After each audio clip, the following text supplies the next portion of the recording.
Hi everyone, and welcome to my latest video. This one is going to be slightly longer, as believe it or not, I've actually managed to find slightly better software, so hopefully you can hear more of my wonderful, gorgeous voice.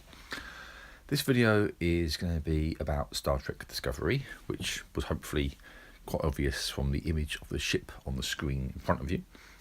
That ship is a bit of an icon for the show, which has, in my view at least, come along a long way since it started. It had a somewhat slow start, in my opinion, but it's got progressively stronger as it's gone along, and it's certainly introduced some interesting new ideas and themes into the Star Trek universe, whilst being a bit controversial in some respects as well, and the reasons for those are coming up in a second or two.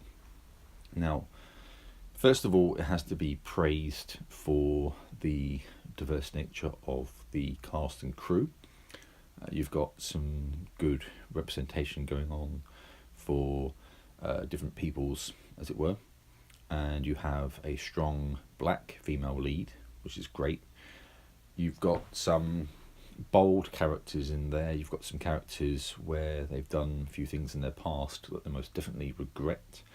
You've got an interesting new take on the Klingons, as you can see there, not like the Klingons that we remember, not by a long way, which is quite interesting because that's one of the most controversial things about the show in the eyes of many, is the changes to the Klingons, but I'll talk more about that in another video. The show has gone, as I said before, from strength to strength. That's partly because it does have a diverse makeup. It kind of embodies the spirit, if you like, of what Star Trek was always meant to be. It was about people from different backgrounds and cultures and communities coming together to forge a better future for the human race. You have, as I say, a black female character as the lead character, and you see a lot of things through her eyes and her experiences. You've also got some other interesting characters as well. For example, you have a same-sex couple. You also have a take on PTSD through the eyes of what it's like to be a male rape victim in the form of Lieutenant Tyler, with that interesting and sort of twisted backstory involving the Klingon Vok.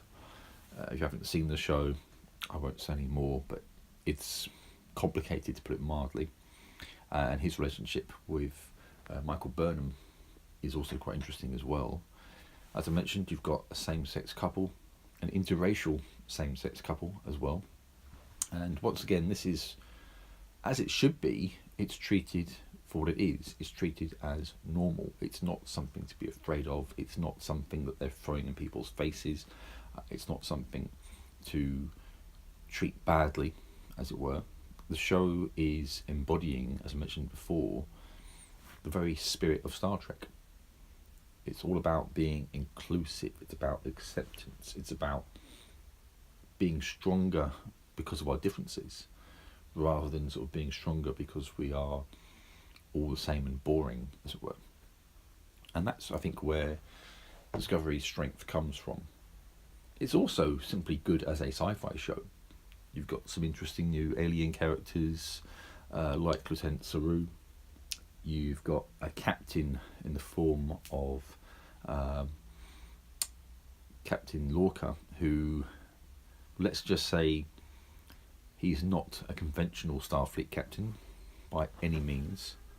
And I dare say, overall, the show has managed to be a very good, very interesting new take on Star Trek, and I hope it's one that sticks around for several years to come. I think it's definitely a worthwhile addition to the Star Trek family.